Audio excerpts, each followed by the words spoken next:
Edexcel, GCE or A2 Religious Studies. Unit 4 Implications.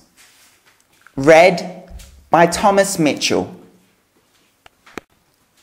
God talk is evidently nonsense by J Ayer. It is now generally admitted, at any rate by philosophers, that the existence of a being having the attributes which define the God of any non-animistic religion cannot be demonstratively proved. What is not so generally recognized is that there can be no way of proving that the existence of a God, such as the God of Christianity, is even probable. Yet this also is easily shown. For if the existence of such a God were probable, then the proposition that he existed would be an empirical hypothesis. And in that case, it would be possible to deduce from it and other empirical hypotheses certain experiential propositions which were not deducible from those other hypotheses alone. But in fact, this is not possible. It is sometimes claimed, indeed, that the existence of a certain sort of regularity in nature constitutes sufficient evidence for the existence of a God. But if the sentence "God exists" entails no more than that certain types of phenomena occur in certain sequences, then to assert the existence of a God will be simply equivalent to asserting that there is the requisite regularity in nature, and no religious man would admit that this was all he intended to assert in asserting the existence of a God. He would say that in talking about God, he was talking about a transcendent being who might be known through certain empirical manifestations, but certainly could not be defined in terms of those manifestations. But in that case, the term God is a metaphysical term. And if God is a metaphysical term, then it cannot be even probable that a God exists. For to say that God exists is to make a metaphysical utterance which cannot be either true or false. And by the same criterion, no sentence which purports to describe the nature of a transcendent God can possess any literal significance. It is important not to confuse this view of religious assertions with the view that is adopted by atheists and agnostics. For it is characteristic of an agnostic to hold that the existence of a God is a possibility in which there is no good reason either to believe or disbelieve. And it is characteristic of an atheist to hold that it is at least probable that no God exists. And our view that all utterances about the nature of God are nonsensical, so far from being identical with, or even lending any support to, either of these familiar contentions, is actually incompatible with them. For if the assertion that there is a God is nonsensical, then the atheist's assertion that there is no God is equally nonsensical, since it is only a significant proposition that can be significantly contradicted. As for the agnostic, although he refrains from saying either that there is or that there is not a God, he does not deny that the question whether a transcendent God exists is a genuine question. He does not deny that the two sentences, "there is a transcendent God" and "there is no transcendent God," express propositions, one of which is actually true and the other false. All he says is that we have no means of telling which of them is true, and therefore ought not to commit ourselves to either. But we have seen that the sentences in question do not express propositions at all, and this means that agnosticism also is ruled out. It is to be remarked that in cases where deities are identified with natural objects, assertions concerning them may be allowed to be significant. If, for example, a man tells me that the occurrence of thunder is alone both necessary and sufficient to establish the truth of the proposition that Jehovah is angry, I may conclude that, in his usage of words, the sentence Jehovah is angry is equivalent to it is thundering. But in sophisticated religions, though they may be to some extent based on men's awe of natural process, which they cannot sufficiently understand, the person who is supposed to control the empirical world is not himself located in it. He is held to be superior to the empirical world and so outside it, and he is endowed with super-empirical attributes.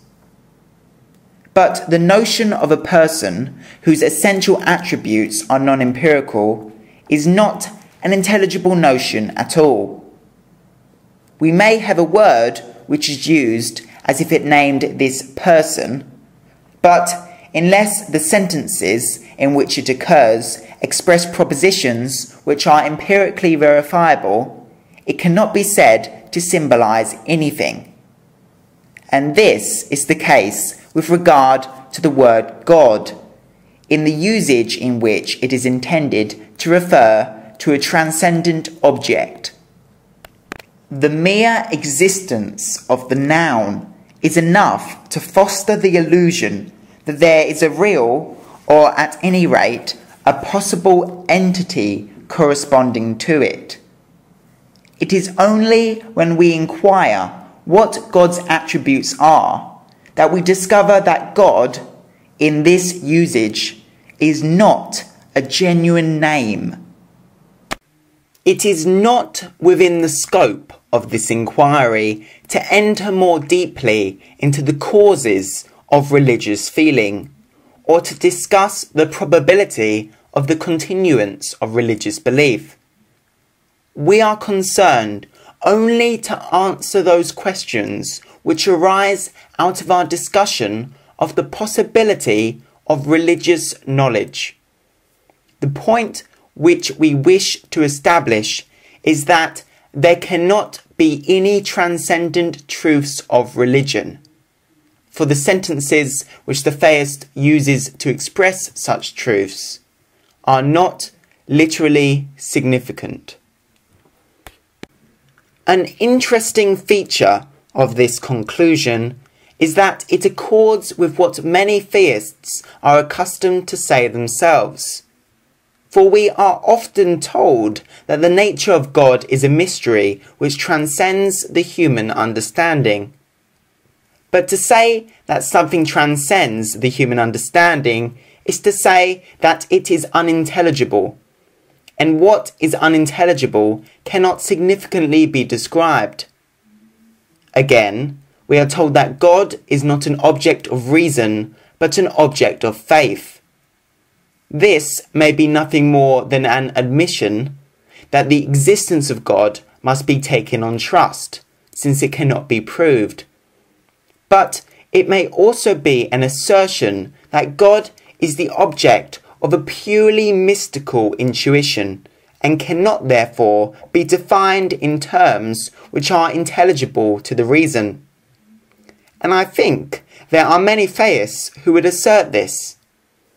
But if one allows that it is impossible to define God in intelligible terms, then one is allowing that it is impossible for a sentence both to be significant and to be about God.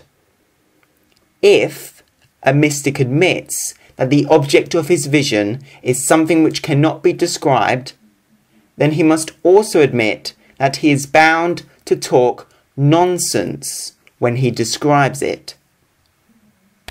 For his part, the mystic may protest that his intuition does reveal truths to him, even though he cannot explain to others what these truths are, and that we who do not possess this faculty of intuition can have no ground for denying that it is a cognitive faculty. But the mystic, so far from producing propositions which are empirically verified, is unable to produce any intelligible propositions at all. And therefore we say that his intuition has not revealed to him any facts. It is no use his saying that he has apprehended facts but is unable to express them, for we know that if he really had acquired any information, he would be able to express it. He would be able to indicate in some way or other how the genuineness of his discovery might be empirically determined.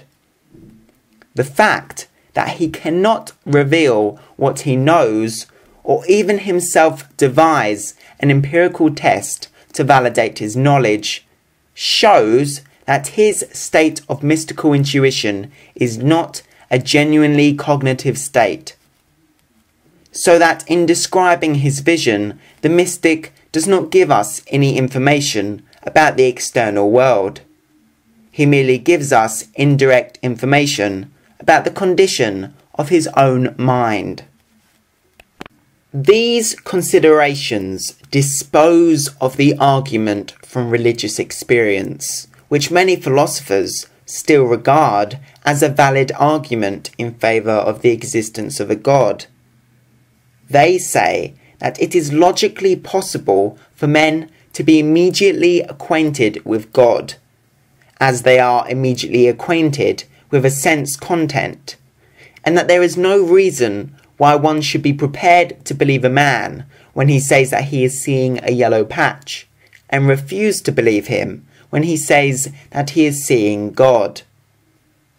The answer to this is that if the man who asserts that he is seeing God is merely asserting that he is experiencing a peculiar kind of sense content, then we do not for a moment deny that his assertion may be true. But, ordinarily, the man who says that he is seeing God is saying not merely that he is experiencing a religious emotion, but also that there exists a transcendent being who is the object of this emotion. Just as the man who says that he sees a yellow patch is ordinarily saying not merely that his visual sense field contains a yellow sense content, but also that there exists a yellow object to which the sense content belongs. And it is not irrational to be prepared to believe a man when he asserts the existence of a yellow object, and to refuse to believe him when he asserts the existence of a transcendent God. For whereas the sentence, "there exists here a yellow-coloured material thing," expresses a genuine synthetic proposition which could be empirically verified, the sentence, "there exists a transcendent God," has, as we have seen, no literal significance. We conclude, therefore, that the argument from religious experience is altogether fallacious. The fact that people have religious experiences is interesting from the psychological point of view, but it does not in any way imply that there is such a thing as religious knowledge, any more than our having moral experiences implies that there is such a thing as moral knowledge. The theist, like the moralist, may believe that his experiences are cognitive experiences, but unless he can formulate his knowledge in propositions that are empirically verifiable, we may be sure that he is deceiving himself. It follows that those philosophers who fill their books with assertions that they intuitively know this or that moral or religious truth are merely providing material for the psychoanalyst. For no act of intuition can be said to reveal a truth about any matter of fact unless it issues in verifiable propositions.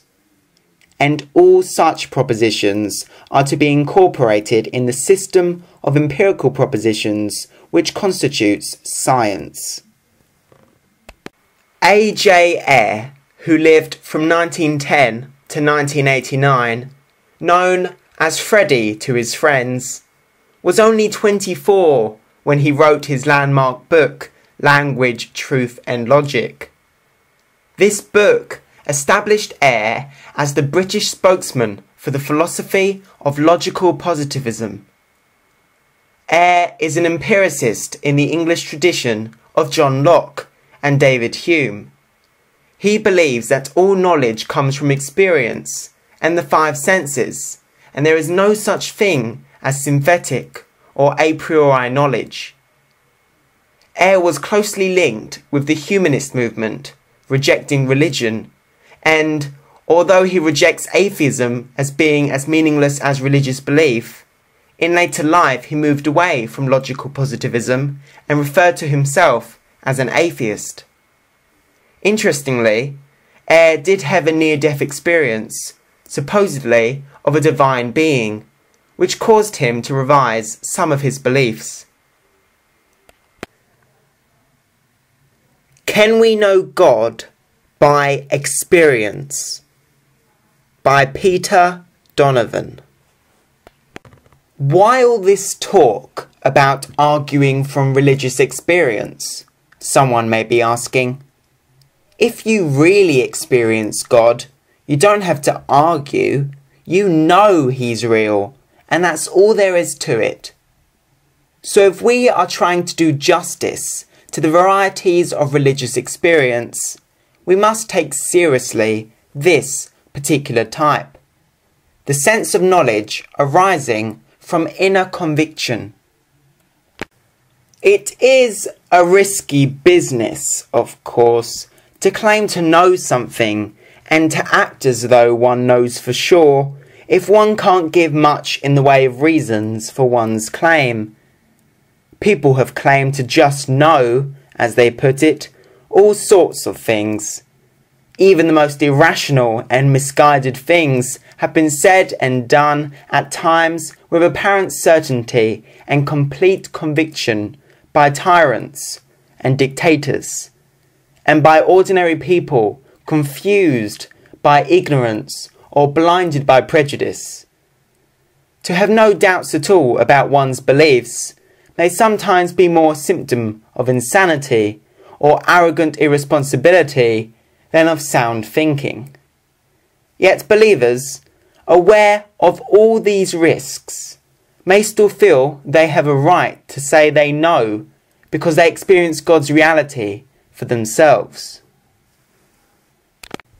We laugh about the person who says, "I know I'm right, don't confuse me with arguments." And yet there are times when we find ourselves wanting to say that too. For there are situations in which we feel sure that we know something, even though if asked to give a good argument to back up our claim, we are at a loss to know quite how to do so. I know you're the person I spoke to on the bus yesterday. I know I have 2 hands. I know it is wrong to let that child starve. I know that 6 minus 4 leaves 2. Our experience of being confident that we are right in cases like those is often called intuition. Intuitive knowing seems to be a direct, convincing way of knowing which needs no further argument. And it is a perfectly ordinary, everyday occurrence, as those examples show. Are there such things as intuitions in religious matters too? Does a similar feeling of conviction in cases of religious experience also give us the right to say we know, even without having to produce any further reasons or offer any additional arguments. Knowledge from intuition.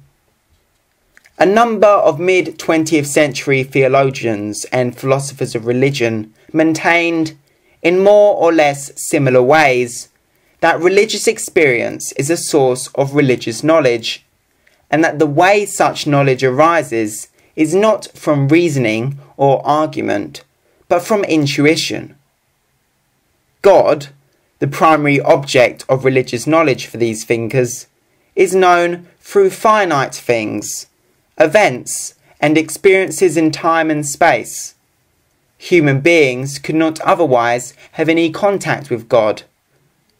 But he is known indirectly, in and through such media. His reality is not arrived at merely as the conclusion of an argument based upon them.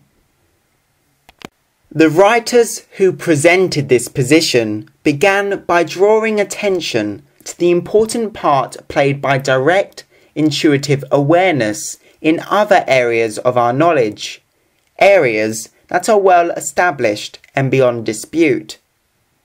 They then argued that an intuitive awareness arising through religious interpretations of experience can also be claimed as a way of knowing, though in this case it is knowledge of God that the intuition grasps.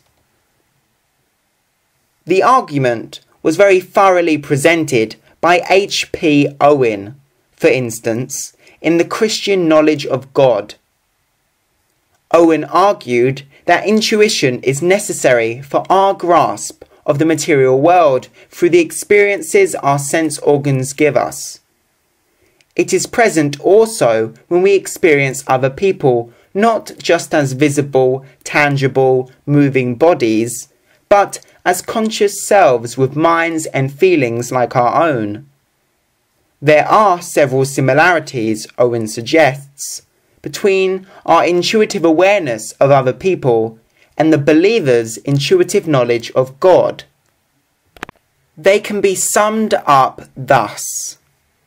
A. Just as a human person reveals their inner nature through their outer acts, so God reveals himself to us in the created order. B.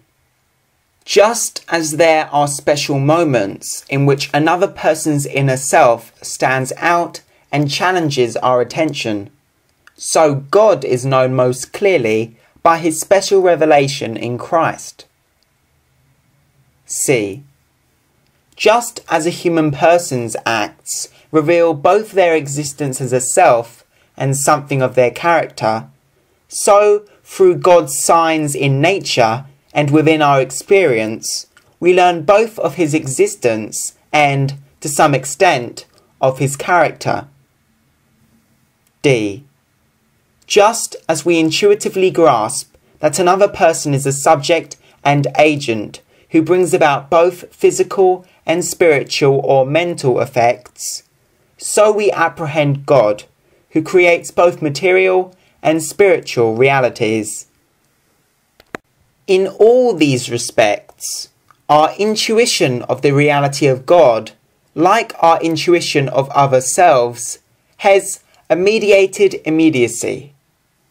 It is not the product of reasoning or inference, but is nonetheless mediated by finite things and experiences.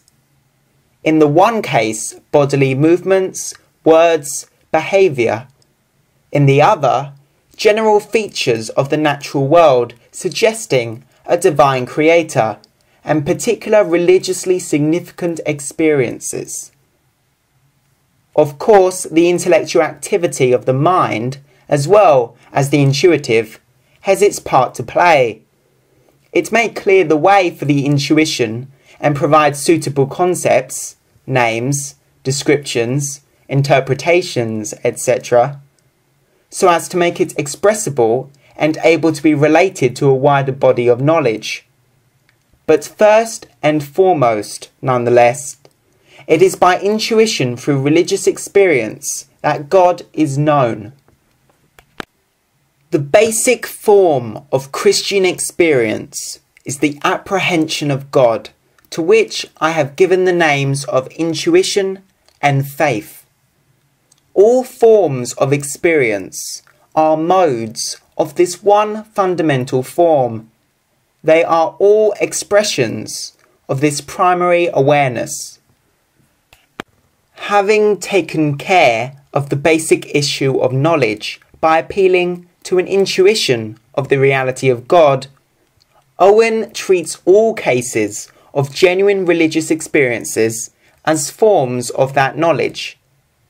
In a similar way, once we have accepted that there are other people, the sense of their reality persists in all our experiencing of their bodily actions without argument or reasoning being needed to justify it.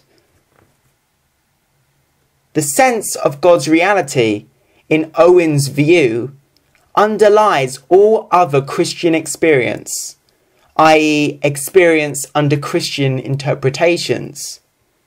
The basic intuition of God may arise in many ways. The sense of God's reality can occur in various contexts.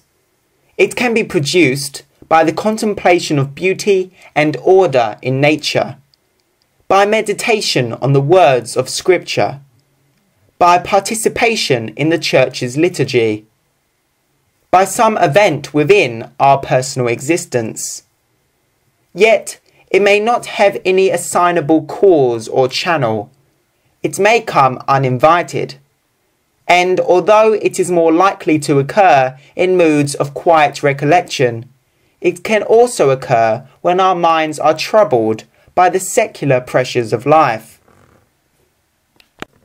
The idea of knowing God by intuition through religious experience is an attractive one for Christians, and it seems quite consistent with the teachings of the Bible about how God is known.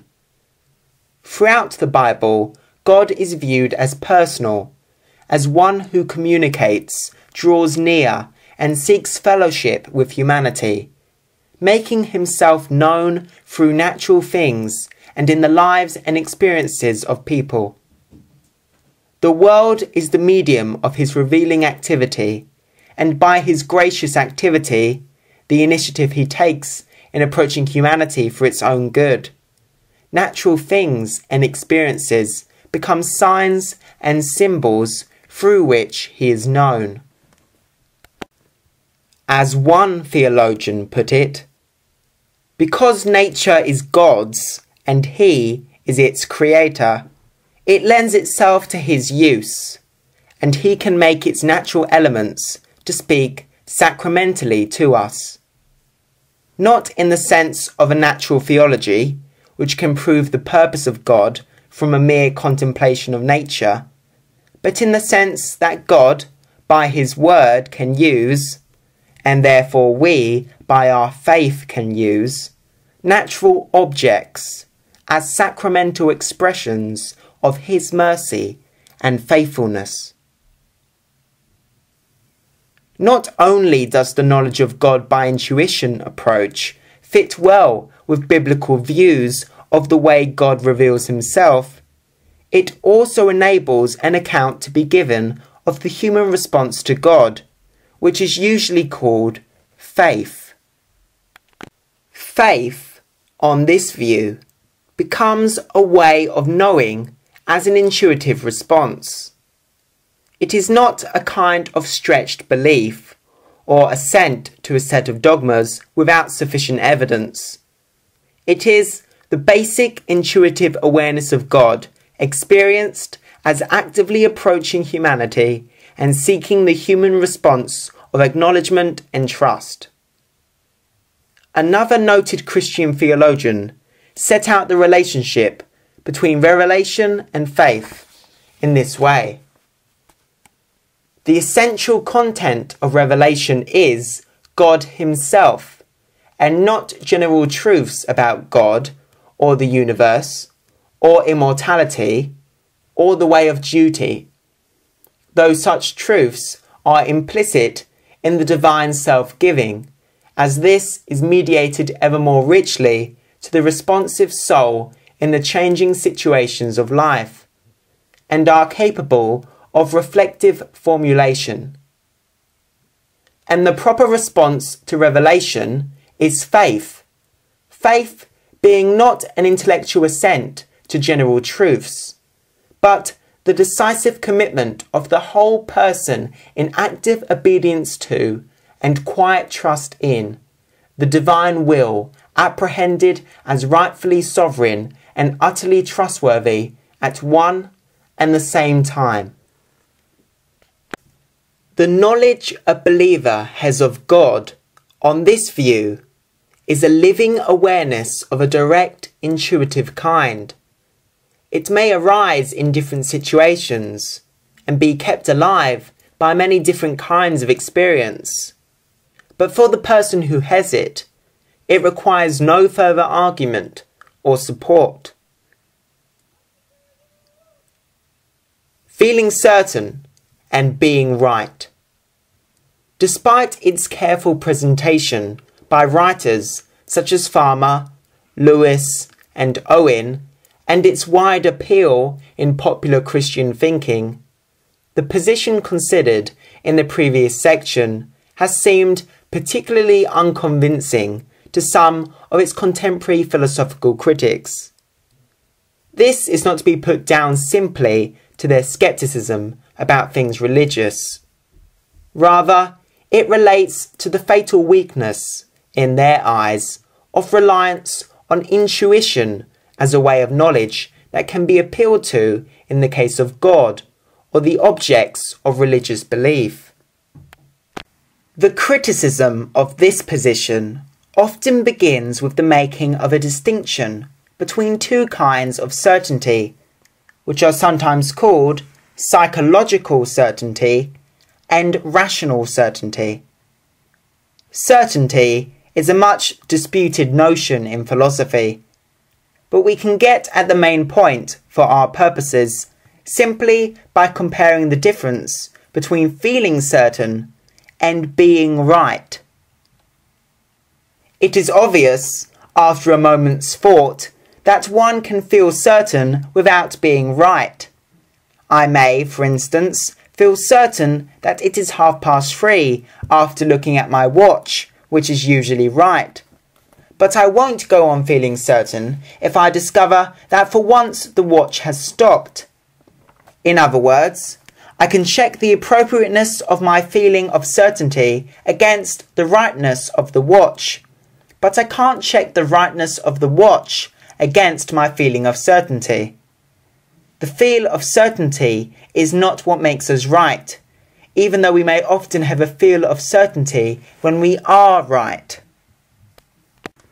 Being right, then, is not a matter of having some recognizable state of mind, a sense or feeling of certainty.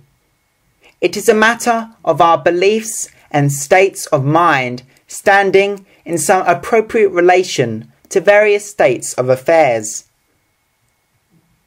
Many of the problems associated with feeling certain go also with the idea of having intuitive knowledge. The sense of having an intuition that such and such is the case may possess a quality of clarity or conviction or a peculiar directness in some circumstances. I may feel very strongly, for instance, that I am being watched, or that something disastrous or momentous is about to happen. Perhaps these feelings turn out to be justified at times. What we felt certain about, intuitively, was actually so. Such cases, taken along with the everyday cases of intuitive knowing mentioned above, may tempt us to conclude that having an intuition has a recognizable feel about it that can be taken as a reliable sign of being right, whatever the circumstances. But then the following question arises. If you have only the intuitive feeling of certainty to go on, How do you know in a given case that you are having that feeling, i.e. the one that counts as a sign of intuitions? Perhaps your memory of the intuitive feel is letting you down this time. It is not enough to say you feel certain that your memory is right, for that is just repeating the process, using an intuition to check intuition itself. And if whatever seems right can be right, what does getting it right or wrong mean? The reliability of our sense of intuition is not something to be taken for granted then, as an independent guide to genuine knowledge. There's no doubt that we have reliable intuitions in some situations, but it is the situation, not the feeling of intuition, that determines whether or not intuition is a reliable way of knowing in these cases. Even in the case of our intuitive knowledge of other people, on which the argument for religious intuition so heavily relies, the feeling that we have profound and certain knowledge may be quite false. As Bertrand Russell once wrote, one of the most notable examples of intuition is the knowledge people believe themselves to possess of those with whom they are in love. The wall between different personalities seems to become transparent, and people think they see into another soul as into their own. Yet deception in such cases is constantly practiced with success, and even where there is no intentional deception, experience gradually proves, as a rule, that the supposed insight was illusory, and that the slower, more groping methods of the intellect are in the long run more reliable. Those are some of the difficulties which face anyone who argues from what seems to be an intuitive awareness in religious experience to the conclusion that there really is knowledge of God. It is not enough to emphasize the sense of certainty or directness of the basic religious experience by giving it descriptions like awareness, encounter, apprehension, or response. For those terms take it for granted that there is a genuine object of experience, beyond the experience's own mental state. But that is the very question at issue. Nor does it seem sufficient to point out, as Owen does, that we accept intuitive, non-inferential knowledge in such everyday areas as sense perception or awareness of other minds. For the case of sense perception is a special one. Our knowledge of the workings of sense organs and the range of tests and checking procedures which surround the experiences they give us all contribute to the context in which our intuitive perceptions take place and help us to justify them. Similarly, with our awareness of other people as being conscious and not as mere moving bodies. For we have, after all, a body ourselves, and while our awareness of others may at times be largely intuitive, it is capable of being backed up with a strong argument from analogy, from our knowledge of ourselves as conscious beings. But when we turn to some other areas in which people rely on intuitions, gardening, investment, archaeological exploration, or fortune-telling, for instance, it is much more difficult to say whether the sense of having such and such an intuition is a sure sign of knowing or being right. The nature of those subjects is such that rules for making sound judgments and ways of avoiding self-deception are far less well established. How can appealing to intuition make up for those deficiencies? And is religion any better off with all its variety and openness to disagreement? The idea of knowing purely by intuition seems to become less and less plausible the more the fact of religious diversity is faced. Aren't there just too many different intuitions being had by too many people for intuition on its own to be a reliable guide to the truth? Just because we have some acceptable cases of knowing by intuition, sense perception, other minds, simple arithmetic, it does not follow that there is an intuitive way of knowing open to be used in other cases as well.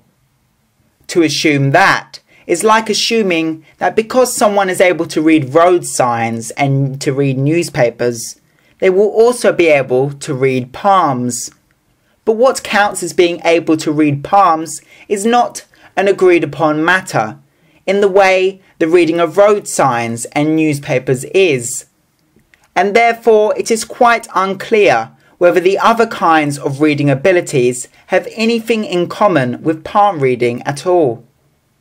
Similarly, what counts as having knowledge of God is so much in doubt and dispute that until agreement is reached on that question, there is no sound basis for deciding whether such knowledge could or could not be arrived at through intuitions, even if intuitions are reliable in certain other cases of knowledge.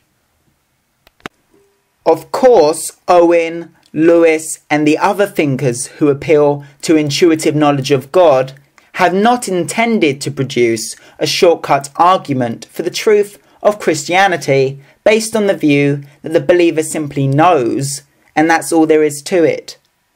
There is far more in their position than that. They offer very comprehensive accounts of the interplay of experiences, interpretations, doctrines, traditions, imagination, and action which make up religious life as a whole. Their aim is to describe and analyse the total Christian enterprise in such a way that it commends itself as an interpretation of the world and the experiences of human life. But the central place given to a basic, not argued for intuition of God in their overall position does invite serious criticisms from philosophers for whom intuition seems a very weak straw to be clutching at. Yet, for all the possible criticisms, it doesn't follow at all that what people think are experiences of God must all be illusory. Nor has it been shown that the person who says, "I know he lives within my heart," is talking simple-minded nonsense. If a religion like Christianity is true, it is very likely that there are situations in which people are directly aware of God's reality and activity within the experiences and situations of life. But it is the "if" in the previous sentence that highlights the difficulty, for the philosopher at least.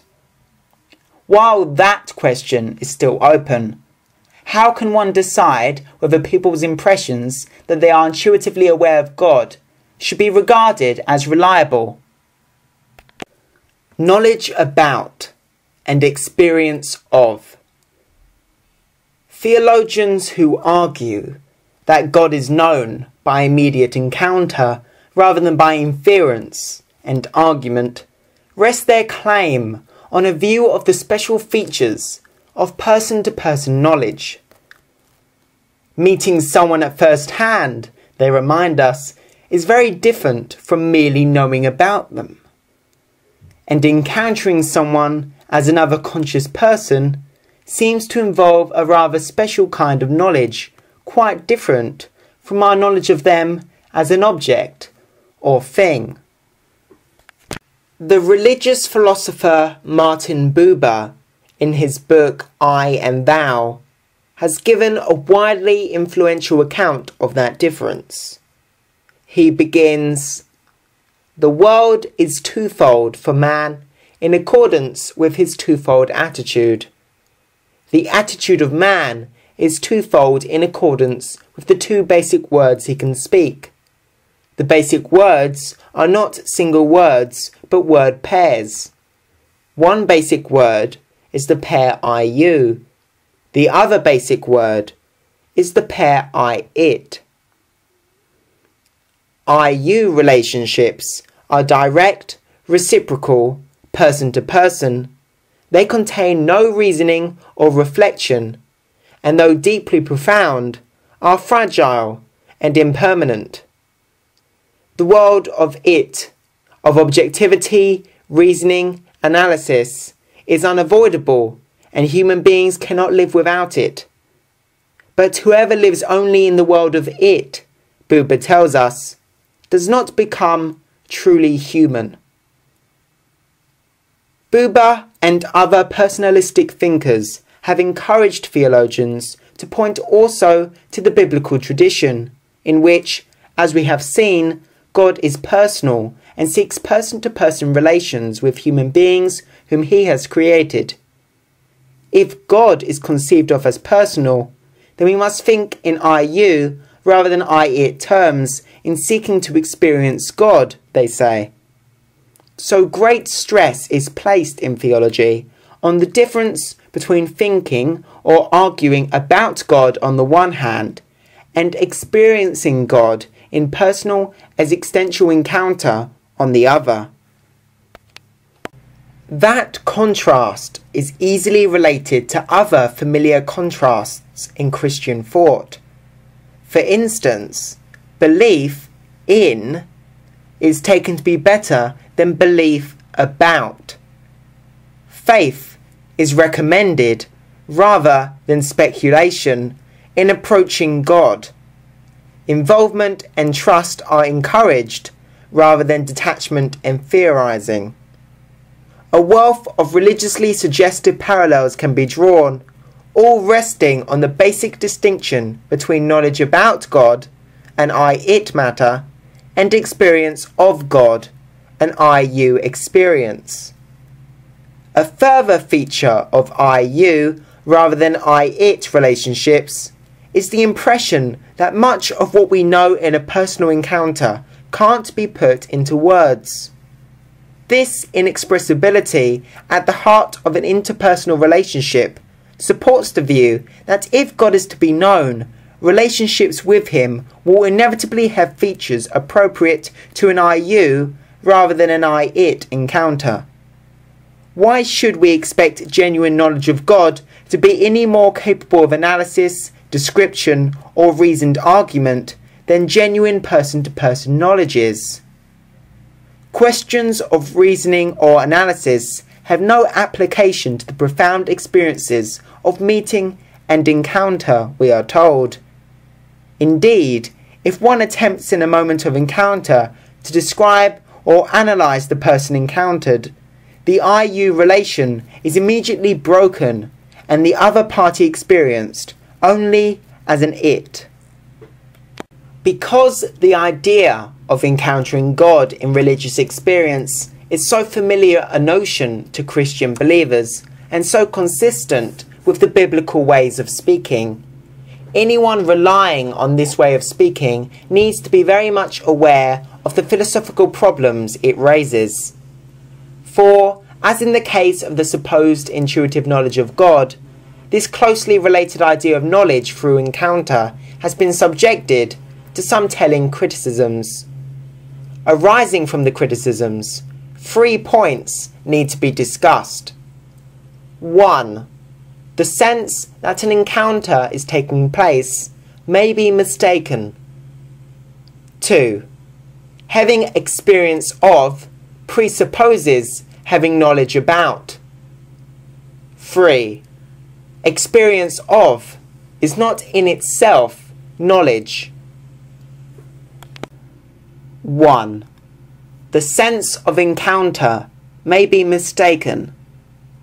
This is similar to the problem about intuition and the feeling of certainty. It is not that our sense of such things is never reliable, but the surrounding of possible checks and tests that show it to be reliable in one context may simply not be there in another context. And then the mere impression of certainty is no guide at all for us to go by. As Bertrand Russell reminded us, our apparent intuitions about other people can be wildly astray. The same is true of the sense of a genuine I-you encounter. We all have experiences of shared awareness with close friends, in which knowledge about fades into the background and person-to-person communion or rapport is achieved. At such times, neither person seems to be treated as an it. Each may think they have genuinely become a you in the eyes of the other. Yet how do we know when such an encounter has really been achieved? Is the impression that it is taking place enough to go on? Standard situations in plays or television dramas remind us how easily what seems to be a genuine I-you relationship can turn out to be something quite different. A caller discovers they are conversing with a computer. A spy reveals secrets to a trusted friend who is an unsuspected double agent. In classic cases of disguise, such as those in Twelfth Night or The Marriage of Figaro, everybody but the victim of the deception knows what the real facts are. Misinterpreted encounters, then, far from being impossible, are not at all rare. Up to this point, the critic's position may not amount to much more than the caution, "You may not be as right as you think you are," in treating what seems to be an encounter as a genuine experience of God. The fact that some supposed encounter with God could possibly be mistaken won't much worry believers if they are convinced that they are right in fact. There is more to the skeptic's position, however, as appears in the next point we must consider. 2. Having experience of presupposes having knowledge about. Preachers and theologians often point out that know, in the biblical and religious sense, is a much richer notion than simply possess knowledge about. It involves an I-you, not an I-it relationship. Thus, when Adam knew his wife Eve, Genesis chapter 4 verse 1, there was a good deal more to it than simply his possessing the information that such and such a female person existed. Religious knowing, like person-to-person knowing, is not just a possession of facts or information. It is an experience of total involvement. Knowledge in the biblical sense of the word is not theoretical contemplation, but an entering into subjective relations as between person and person, relations of trust, obedience, respect, worship, love, fear, and so on. It is knowledge in the sense of our knowledge of other persons, rather than of our knowledge of objects, as existential rather than scientific knowledge. If believers genuinely do have a direct encounter with God, then it is quite inappropriate to try to force that experience into the mould of scientific information or knowledge about, expecting them to provide accurate descriptions or meet objective tests. Surely we know well enough from our experience of personal knowledge that such an approach is bound to be negative and fruitless. But even granting that scientific impersonal knowledge about isn't the most important thing in interpersonal relations, we must not conclude that it is quite irrelevant and can be done without. After all, Adam's knowledge about Eve is there in the background all the time, so to speak. It may not seem very important to him when she is right beside him and his interest is in something more I-you than mere factual information. But suppose Adam has never actually met Eve and has only the odd trace, a slender footprint, a strand or two of hair, to go by in deciding whether there is anyone other than himself in the world. The possibility of external, objective information will then be by far the more important question for him. For without Eve's existence as an it being established, there is no question at all of her being encountered as a you. So mere factual knowledge is by no means as unimportant to personal as existential knowledge as the contrast between I, you and I, it may suggest. In the same way, it is too easily taken for granted in making a contrast between knowing about God and personally encountering Him, that knowledge about is largely unproblematic and readily available, and that its only defect is that it lacks immediacy and depth by contrast with genuine interpersonal experience of God. To the philosophical onlooker at least, knowledge about God is the very thing that is in question. It is largely because it might be a source of knowledge about God that religious experience is being investigated at all. So even though the preacher or believer may not rate knowledge about as highly as experience of, the philosopher would be more than content if even the former could be established for certain. That is not to say, of course, that the philosopher demands objective, scientific knowledge of God before contemplating the possibility that anyone might have a direct, interpersonal awareness of God. If a certain religious tradition holds that God is not to be thought of as an it, then it is up to the philosopher to respect that feature of the concept of God. But isn't it on this very point that encounters with God differ so much from encounters with people? For at least far as establishing their existence goes, people are open to being investigated and known about as its, however much we may prefer, at times, to be encountering them as yous. In the case of people, we certainly can have I-it relationships without I-you ones. But could we have an I-you encounter that did not seriously depend on a background of I-it knowledge? Who would we take the you we were experiencing to be if we knew nothing about them? Similarly, in the case of a religious experience believed to be an I-you encounter with God, unless the believer was in a position to supplement the experience with a good deal of already available knowledge about God, that He is creator of the world, for instance, judge of all people, Father of Jesus Christ, etc., their belief, I am personally encountering God, would mean no more than I am experiencing a profound personal encounter with someone I know not who. Without knowledge about what is being experienced, experience of points no more towards God than towards any other possible person. 3. Experience of is not in itself knowledge. Suppose it were indisputable that God is genuinely experienced in some form of first-hand awareness. It does not follow that such first-hand experience or encounter on its own would count as knowledge at all. The point can be put this way. We generally think that someone who has experienced something for themselves is in a better position to know the truth about it than someone who has not. Yet why should that be so? What does first-hand experience add that all available second-hand knowledge cannot supply? There are obviously some cases in which a lack of first-hand experience is unimportant, so long as there is good second-hand knowledge. A male doctor, for instance, simply cannot have first-hand experience of being pregnant.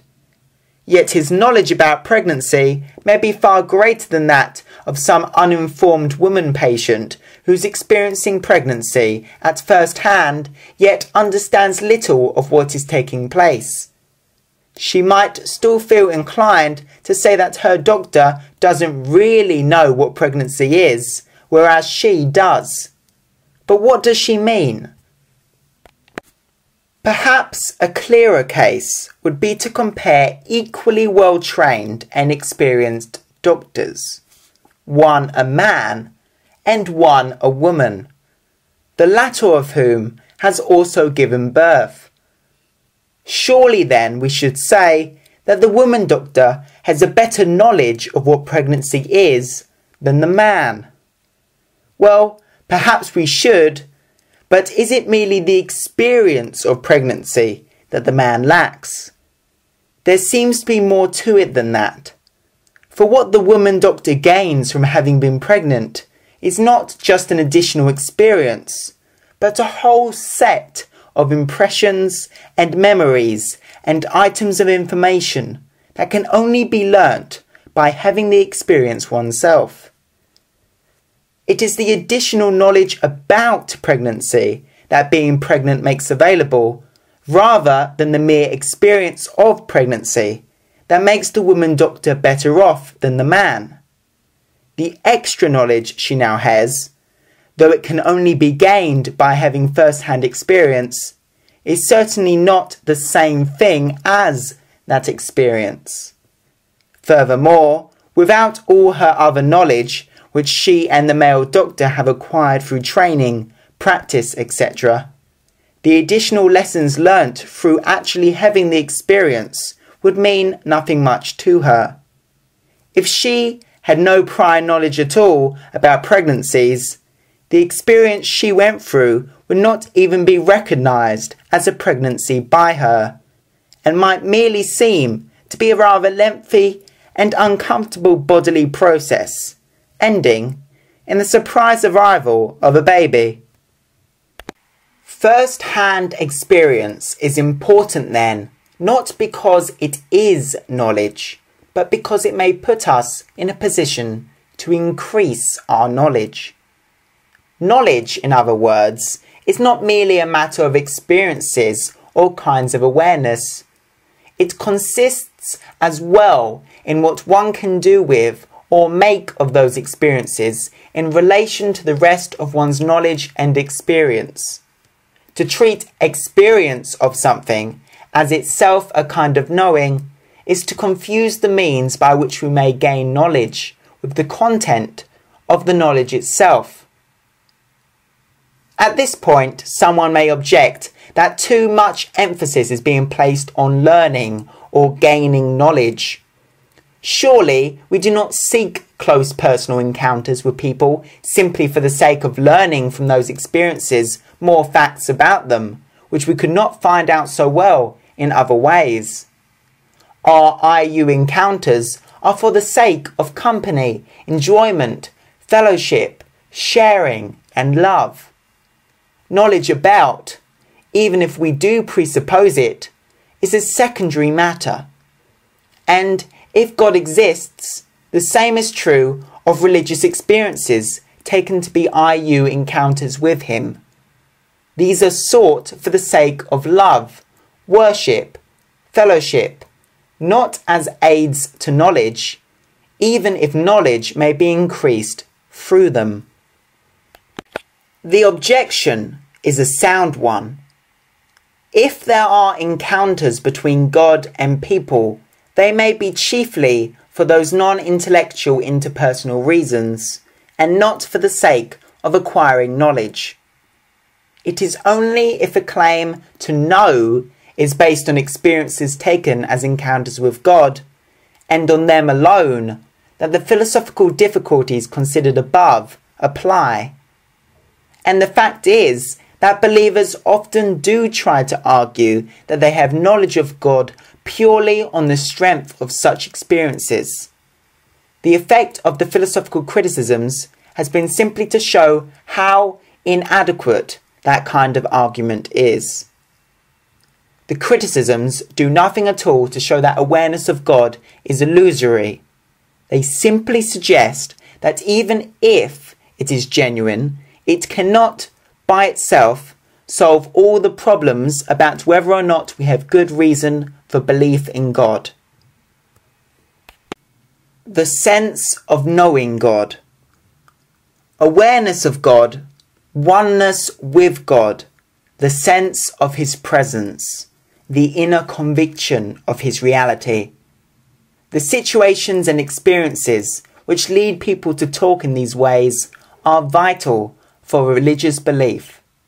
They have kept it alive in the past and continue to make it plausible for millions of people today.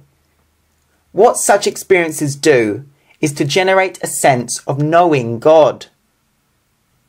The philosophical difficulties of intuitions, encounters, mystical experiences, and other sources of that sense do not detract from its importance for religion. Religious people may conclude, if philosophy isn't very impressed with the sense of God, then so much the worse for philosophers. They have obviously hardened their hearts and refused to be open to God. But it is a mistake to react in that way. For one thing, a fair number of modern philosophers are religious believers and regard the sense of God as a central fact in their own lives. That makes it all the more important for them to give it the most careful philosophical attention, for they will not want so important an experience to be discredited by being used in weak arguments or doubtful reasoning. The chief point of the philosophical criticisms of knowing God by experience amounts to this. Where popular religious reasoning falls down is not in taking the sense of God too seriously, but in trying to treat it as a form of knowledge of a self-certifying kind, immediately available to those who have it. Knowledge, the philosophers point out, is just not like that, whether it is knowledge of God or of anything else.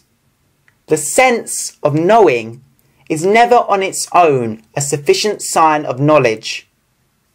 That distinction is a key to many of the philosophical difficulties in claims to know God by experience. But if the sense of God fails in the end to count as knowledge of God, what is to be said about it? Is it of no further philosophical interest and to be discarded like a pricked balloon as being simply a great illusion? Nothing that has been said here leads to that conclusion. There is no justification for taking such an all or nothing view of religious experience, even though at times both philosophical critics and religious thinkers are inclined to do so.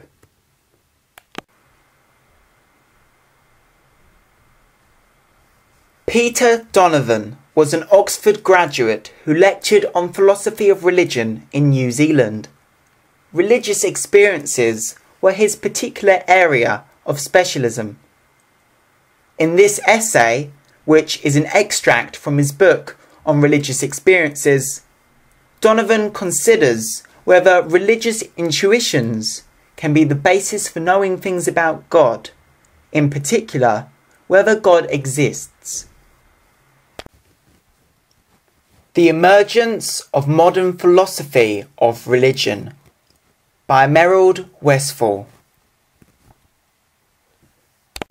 There seems to be no clear and consistent distinction between philosophical theology and the philosophy of religion. Yet, on purely linguistic grounds, one would seem to have God and the other religion as its primary subject matter. I think it is not an accident that the editors of this volume used the term philosophical theology in the titles of the preceding 5 articles, but switched to philosophy of religion for the present one. For during the time from David Hume and Immanuel Kant to Friedrich Nietzsche, the focus shifted from philosophizing about God to philosophizing about religion. Thus, G.W.F. Hegel complains bitterly about the prevailing assumption that we do not know God, which, therefore, permits us to speak merely of our relation to him, to speak of religion, and not of God himself. The result is that we at least hear much talk about religion, and therefore all the less about God himself. The matter is not that simple, for talking about religion cannot so easily be separated from talking about God. Still, Hegel calls our attention to what amounts to a sea change in modern philosophy, the transition from philosophical theology to philosophy of religion in the narrower sense of philosophizing about religion. In light of his intended resistance to this feature of post-Kantian modernity, it is ironic that we owe to him, more than to anyone else, the notion that there is a subdivision of philosophy called the philosophy of religion. That he develops this in his lectures on the philosophy of religion, and that the three parts of these lectures are the concept of religion, determinate religion, and consummate religion. When philosophical theology will return in our own time, often as if nothing had happened in the meanwhile, it will call itself the philosophy of religion. Pre-Kantian philosophical theology. Two species of philosophical theology form the background for the movement Hegel deplores. I shall call them, rather loosely, scholastic and deistic. Both are concerned to explore what can be established about the existence and nature of God by means of human reason, unaided by revelation.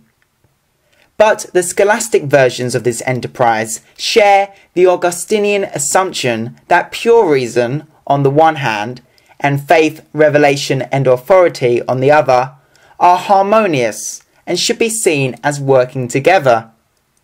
The deistic versions, by contrast, are concerned not merely to distinguish, but also to separate the two. They wish to bring religion, in Kant's phrase, within the limits of reason alone. To that end, they seek to separate the rational kernel of religion from the irrational husk that exceeds those limits in the direction of faith, revelation, and authority. Typical examples of the kernel are God as creator and God as author and enforcer of the moral law, not only in this life, but in the life to come. Typical examples of the husk are anything miraculous or supernatural, and the tendency to give essential significance to anything historically particular, such as the life and death of Jesus. These general strategies are worked out in a variety of ways in the English deism of Lord Herbert of Cherbury, 1583 to 1648, John Toland, 1670 to 1722, and Matthew Tyndall, 1657 to 1733. In the French deism of Voltaire, 1694 to 1788, and Jean-Jacques Rousseau, 1712 to 78, and in the German deism of Moses Mendelssohn, 1729 to 86, Gotthold Lessing, 1729 to 81, and Kant, 1724 to 1804.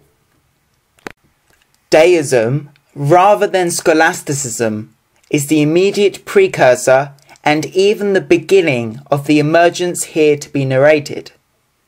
It can be called the religion of the Enlightenment. The horror of religious warfare and persecution hung heavy over European history, and when Enlightenment thinkers did not espouse an entirely anti-religious materialism, they sought above all to define a religion that would foster moral unity, rather than immoral hostility within and among human societies. This political agenda had both epistemological and ecclesiastical ramifications, for it was believed that a non-violent religion could only rest on the universality of reason, and not on the particularity of any special revelation. Nor could it reside in any church or sect which claimed authority in matters of faith and practice on the basis of such a revelation.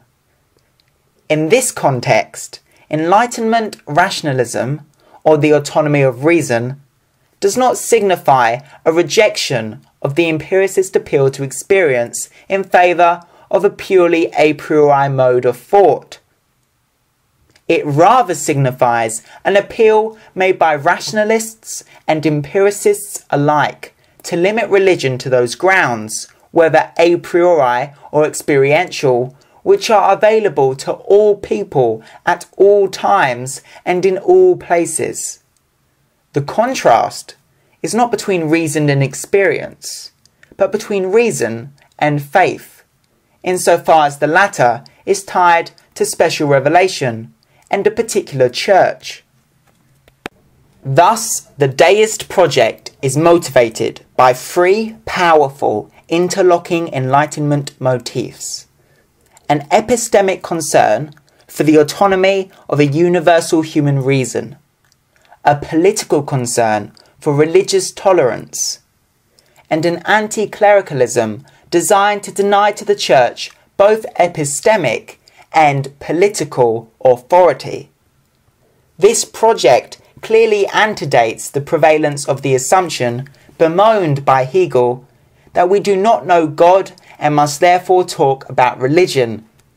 It is confident that, in one way or another, unaided human reason can know all we need to know about God. Still, in seeking to distinguish good religion, morally and politically speaking, from bad religion, it begins the shift to philosophizing about religion. It is unembarrassed by talk about God, but it spends more of its energy talking about religion as a human, all too human social reality that is, for better and often for worse, a player on the stage we call history. The problem is less to prove God's existence than to make religion the ally rather than the enemy of morality. Enter Hume and Kant. Their combined critique of the ontological, cosmological and teleological proofs of the existence of God was a devastating blow to the many forms of both the scholastic and the deistic projects that built on the foundation of those proofs. See Article 41, Ontological Arguments, Article 42, Cosmological Arguments, and Article 43, Teleological and Design Arguments. The widespread, if temporary, belief that Hume, and especially Kant, had said the last word on the subject is what Hegel referred to as the assumption that we cannot know God and must therefore only talk about religion. The pressing issue became, what can philosophy say about the religious dimension of human life now that the metaphysical proofs of God's existence have been taken away? Enter Hume and Kant again. It is not surprising that two thinkers who were as concerned as they were about the religious dimension of human life, and who were as convinced as they were that the metaphysical foundations of scholastic and deistic philosophical theology had crumbled, should point in new directions. But how different are those directions? Post-Kantian reconstructions of the deist project.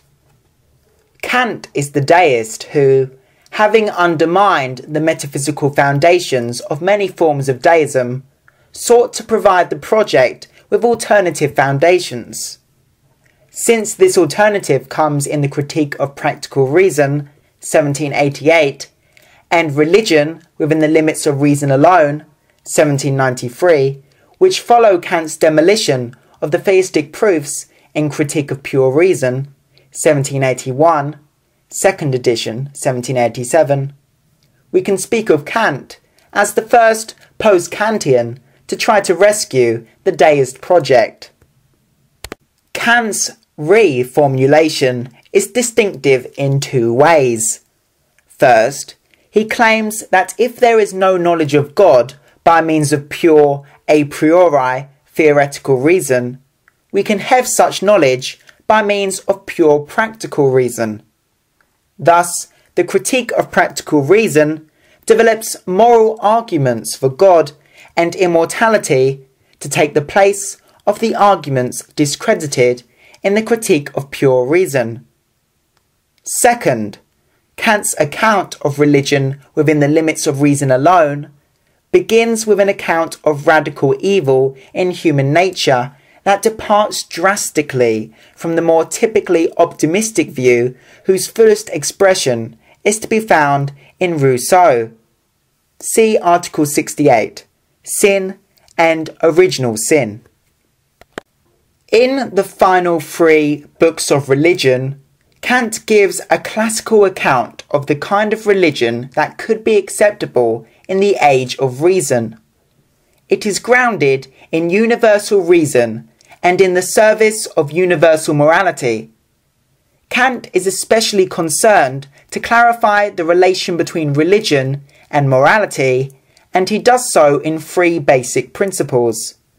First, morality does not need religion at all, either in the discovery of what our duty is or in the motivation for doing it. 1960, first published in 1793, page 3. Second, morality leads inevitably to religion, page 7n. This is a reminder of the moral arguments for God and immortality given in the Critique of Practical Reason. Finally, religion is subjectively regarded the recognition of all duties as divine commands, page 142.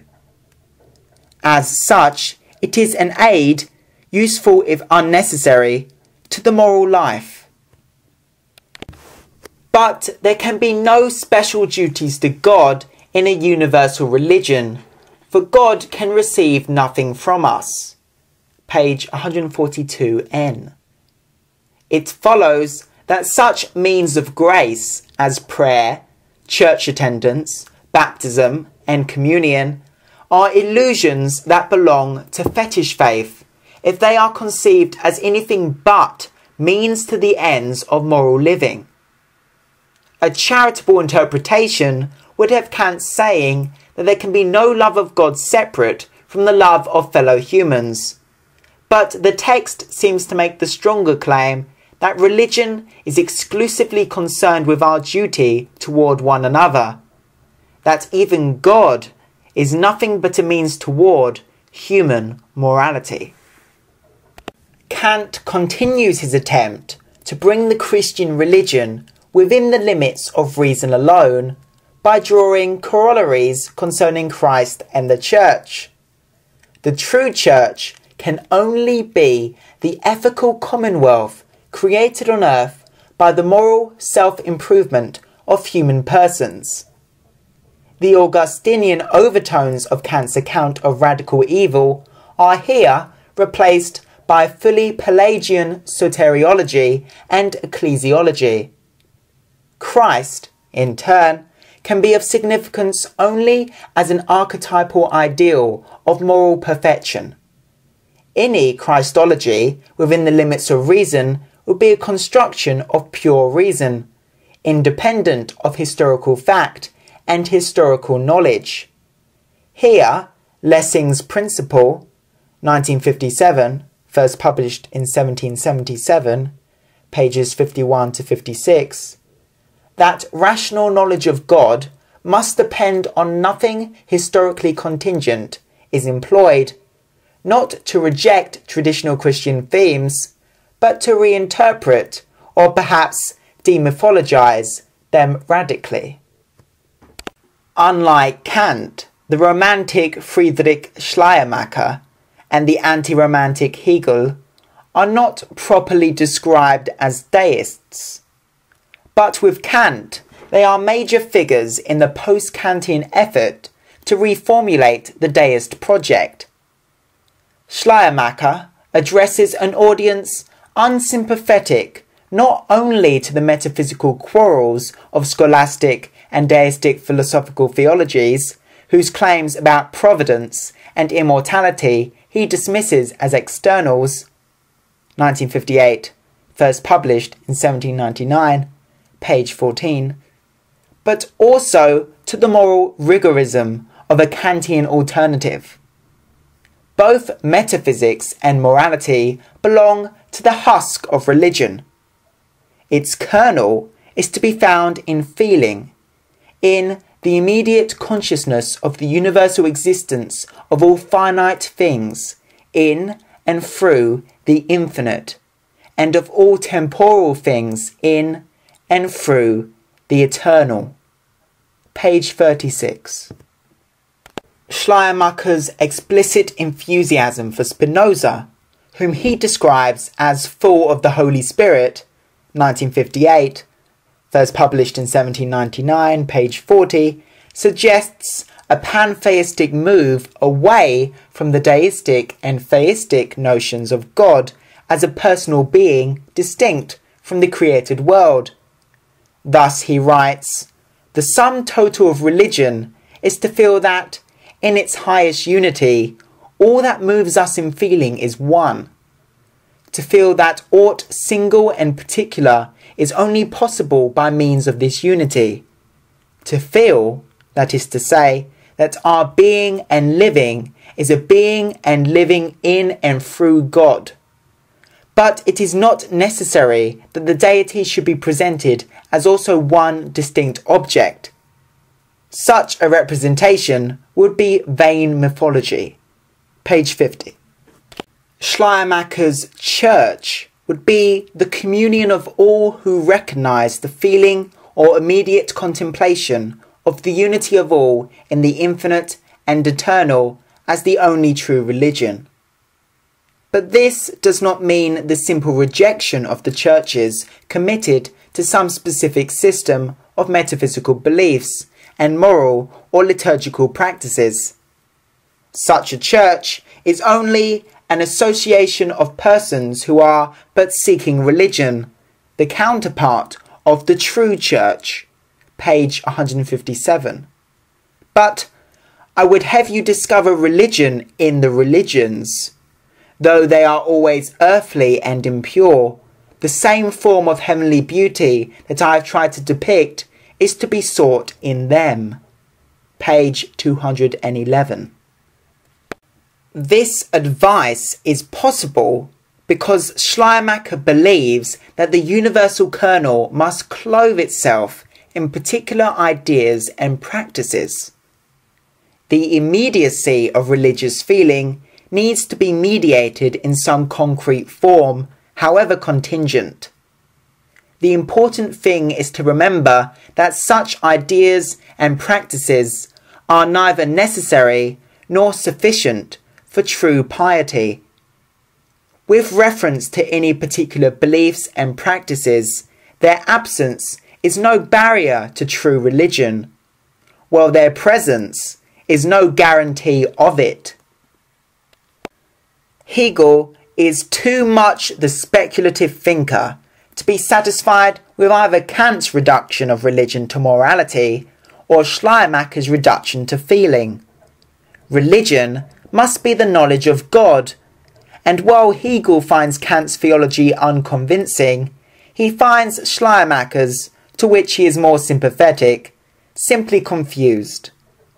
He rejects all romantic claims to immediacy on the grounds that they are either empty of all conceptual content whatever, and thus compatible with every absurd belief and every immoral practice, or they have a content that needs to be articulated and defended. The appeal to immediacy is merely dogmatism in disguise. Schleiermacher is just kidding himself when he thinks his own talk about the infinite and eternal is not already a conceptual mediation that requires analysis and argument as much as more traditional talk about Trinity, incarnation, atonement, and so forth. Hegel thus assigns to himself the twin tasks of defending metaphysical theorizing in the aftermath of Kant, and of developing a religiously significant metaphysics. He undertakes these tasks primarily in his Phenomenology of Spirit, 1807, his Science of Logic, 1812-16, and his Encyclopedia of the Philosophical Sciences, 1817, 1827, and 1830. His central thesis is that the content of religion and philosophy are the same, but that they differ in form, with only philosophy having the conceptual form adequate to true knowledge. The religious form is too tightly tied to sensory images and historical narratives. Even the scholastic and deistic philosophical theologies, whose speculative instinct is to move beyond popular forms of religious representation, fail to free themselves sufficiently, for the concepts they employ are only suitable for a finite subject matter, and not adequate to the infinite and eternal. Only a thoroughgoing reinterpretation of the philosophical concepts of idea and spirit can 1. Justify philosophical speculation itself, and 2. Provide us with concepts suitable for doing philosophical theology. Hegelian idealism is a philosophy of the idea much closer to Aristotle and Plotinus than to George Berkeley and Kant. But it is perhaps best understood as a form of Spinozism. It is unlike that of Lessing, whose sympathy for Spinoza distinguishes him from typical deists, in that it becomes the basis for the radical reinterpretation, demythologizing, rather than the rejection of traditional theistic and Christian themes. And it is unlike the Spinozism of Schleiermacher, in that it will not hide in claims to immediate feeling, but will seek to articulate and defend itself in philosophical argument. Finally, it is unlike Spinoza himself, but not because Hegel takes God to be a personal being distinct from the created world. Only the understanding, which Kant rightly found incapable of knowing God, takes God and the world, or finite spirit and infinite spirit, to be distinct beings. Reason understands that they are no longer two. 1984-7, the 1827 Lectures, 1, 425. Hegel's only defence against the charge that this is pantheism is that, unlike Spinoza, his highest category is spirit, rather than nature or substance. When Spinoza says Deus sive natura, God or nature, Hegel replies Gott oder Geist, God or spirit.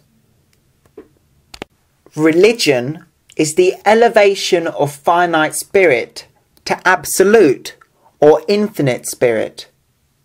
In its religious form, this is misunderstood as encounter with someone other. In its philosophical form, it is the discovery that the highest form of human self-awareness is the sole locus in which the infinite totality, which is the only reality, comes to self-knowledge and is spirit rather than just nature, subject rather than merely substance. Religion as this elevation of the human spirit occurs in all the religions, but most fully and adequately in Christianity as the consummate religion. However, Christianity can play this role only when it takes on philosophical form and systematically reinterprets its basic themes. For example, it is the revealed religion, not because in Jesus and the prophets, the Bible and the Church, God has come to the aid of a human reason limited by finitude and wounded by sin, but because, in its philosophical form, human reason makes the true nature of God fully manifest. Or again, incarnation is the central Christian truth. Jesus is not, however, to be seen as the unique locus of the identity of the human and divine. Rather, he is the embodiment of the universal truth that the human as such is divine. Hume and the hermeneutics of suspicion. Modern philosophy of religion grew out of a deep dissatisfaction with historic Christianity. But the response of Hume and his followers was very different from that of Kant and his followers. Instead of seeking an alternative religion, inoffensive to modernity, they looked to see whether the problem might not lie at the very heart of religion, and not in the disposable husks. Suspicion, rather than skepticism, arises when instead of asking about the evidence for or against religious beliefs, one asks what motives underlie religious beliefs and practices, and what functions they play in the lives of believers. In The Natural History of Religion, Hume develops a notion of instrumental religion according to which piety is primarily a flattering of the gods grounded in selfish hopes and fears. The piety of self-interest immediately gives rise to self-deception, since the pious soul cannot acknowledge that it has reduced the sacred to nothing but a means to its own ends. Self-interest and self-deception are basic themes in the hermeneutics of suspicion in Karl Marx and Nietzsche. With Marx, the question shifts from motive to function, and thus from psychology to sociology. He asks what function religion plays in society, and answers that it serves to legitimize structures of social domination. His theory of religion thus belongs to his theory of ideology. Every historical society involves economic and political exploitation, whether the victims are slaves, serfs, or wage labourers. Ideas that represent such an order as natural or rational are needed both to salve the consciences of the beneficiaries and to encourage cooperation by the victims, since violent repression by itself is never sufficient. Nothing does the job quite as well as religious ideas, for what higher justification could a social order receive than to be divinely ordained? For Marx, then, religion is primarily a matter of social privilege seeking legitimation, and of the oppressed seeking consolation. For Nietzsche, religion is rooted in the slave revolt in morals, but given his postulation of the will to power as universal, his slaves are less concerned with consolation than with revenge. Unable to give vent to their resentment physically, they join forces with the priests who help them to designate their dominators as evil. This gives them the satisfaction of moral superiority, and, to the degree that it permeates the social order, it makes the strong feel guilty. Divine perfection is defined as the one who will punish our enemies. This kind of suspicion is not the monopoly of secular thought. It is the key to the attack on Christendom that is the heart of Søren Kierkegaard's writings. Their critique of bourgeois Christianity is not directed towards its theology, which Kierkegaard largely shares, but toward its double ideological function. By equating the present social order with the kingdom of God, It not only confuses something finite and unfinished with something absolute and ultimate, it also tells the individual that God asks nothing more than that I be a respectable member of this society. The biblical tension between Jesus and every established order is lost. Dr. Westphal presents a brief history of the philosophy of religion. He is interested in how the Enlightenment triggered a new approach to philosophy of religion, and how two Enlightenment philosophers, David Hume and Immanuel Kant, effectively demolished all the old arguments and set philosophy on two new courses as a result. Merrill Westphal teaches at a Jesuit college in New York and is writing within a Christian and Catholic framework. This might be why he has much more to say about Kant, who was positive towards religion, although quite hostile towards traditional Christianity, than Hume, who was an out-and-out atheist. In fact, Kant and Hegel are Dr. Westphal's area of specialism.